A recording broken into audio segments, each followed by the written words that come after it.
ভৌতিক বলে আসলেই কোনো কিছুর অস্তিত্ব আছে, নাকি এটি শুধুই মানুষের মনের কল্পনা বা হ্যালুসিনেশন?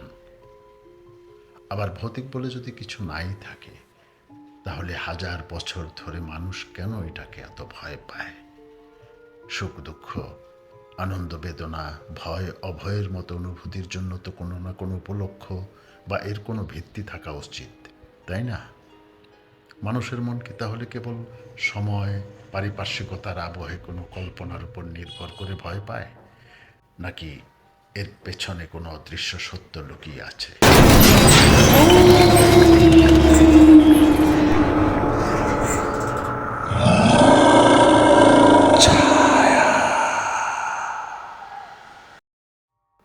আপনারা শুনছেন ছায়া। প্রিয় শ্রোতা, ঘরে বাইরে, দেশে বিদেশে এই মুহূর্তে যারা ছায়ার সাথে আছেন এবং এরপরে যারা যুক্ত হবেন, আপনাদের সবাইকে জানাই সালাম, শুভেচ্ছা ও অভিনন্দন। ছায়া আপনাদের দৈনন্দিন জীবনের ক্লান্তি, দুশ্চিন্তা আর বাস্তবতার ভার থেকে কিছুক্ষণের জন্য নিয়ে যেতে চায় ভিন্ন এক জগতে, যেখানে আলো কম আর অন্ধকার একটু বেশি। আপনাদের একটি লাইক, একটি কমেন্ট আর একটি সাবস্ক্রাইব আমাদের এই যাত্রাকে করবে আরও শক্তিশালী, আরও অনুপ্রাণিত। তো আর কথা না বাড়িয়ে শুরু করছি আজকের এপিসোড।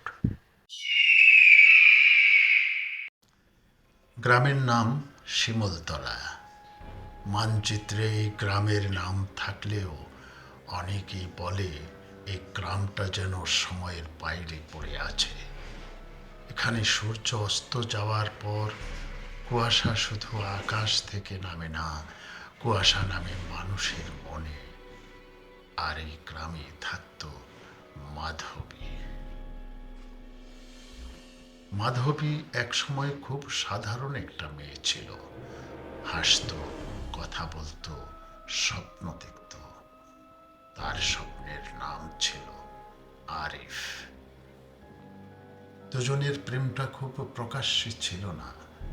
গ্রামের চোখ ভয় পেত, তবুও বিকেলের মাঠ, নদীর পাড়, পুরনো বটগাছ, সব জায়গায় তাদের গল্প ছড়িয়েছিল। কিন্তু শহর সব কিছু বদলে দেয়। আরিফ শহরে যায়। প্রথমে ফোন, তারপর দেরি, তারপর নীরবতা।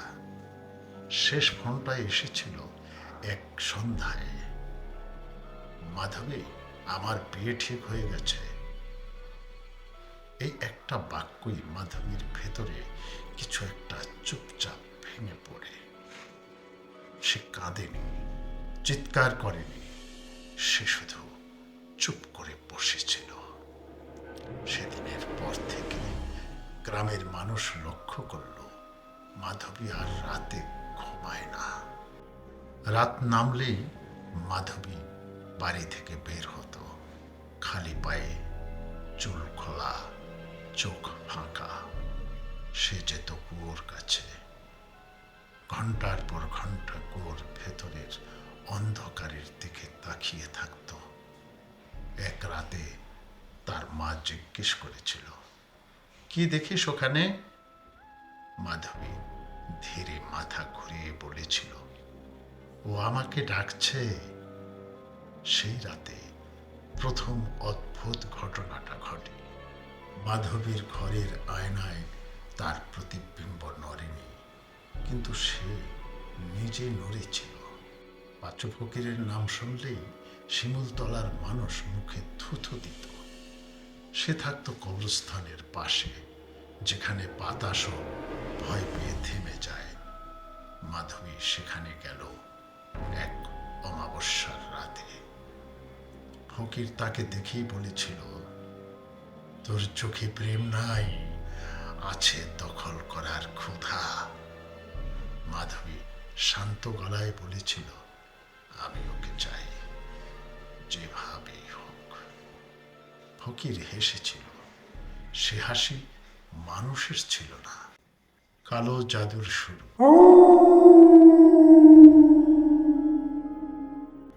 অমাবস্যার গভীর রাতে কবর খোঁড়া হলো।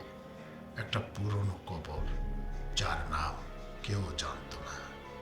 মাধবীর হাত কাটা হলো, রক্ত পড়ল মৃতের খুলির উপর, মন্ত্র পড়া শুরু হলো। হঠাৎ বাতাস ভারী হয়ে গেল, মোমবাতি নিভে গেল, কুয়োর দিক থেকে কান্নার শব্দ এলো। ফকির চিৎকার করে বলল, ও আসছে। মাধবী অজ্ঞান হয়ে পড়ে গেল। আরিফের ফিরে আসা। 1 মাস পর আরিফ ফিরে এলো, কিন্তু মানুষ যেভাবে ফিরে আসে সে সেভাবে আসেনি। তার চোখে কোনো আবেগ নেই, শরীর ঠান্ডা, ছায়া অদ্ভুতভাবে দেরিতে নড়ে। সে শুধু একটাই কথা বলে, মাধবী কোথায়? তার স্ত্রী অসুস্থ হয়ে পড়ে, ডাক্তার কোনো রোগ খুঁজে পায় না। 1 সপ্তাহের মধ্যে স্ত্রী মারা যায়।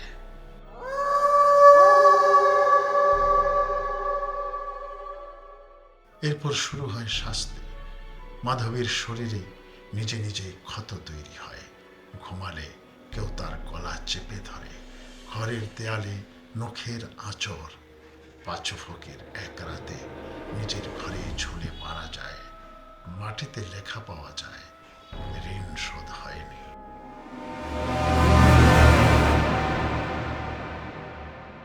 শেষ রাত।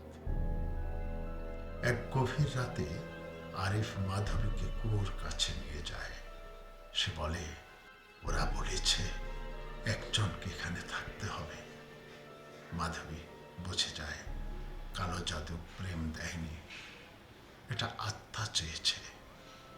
শেষবারের মতো কুয়োর ভেতর থেকে একসাথে বহু কণ্ঠ বলে ওঠে, আমাদের দাও। পরদিন সকালে কুয়োর পাশে শুধু মাধবীর চুড়ি পাওয়া যায়। ভালোবাসা জোর করে পাওয়া যায় না, আর কালো জাদু কখনো কাউকে কিছু দেয় না, শুধু নেয়। আজও শিমুলতলার কুয়োর ধারে রাতে দাঁড়ালে শোনা যায়, আমার হলে আমারই হবে। ছায়া, দেখা হবে অন্ধকারে।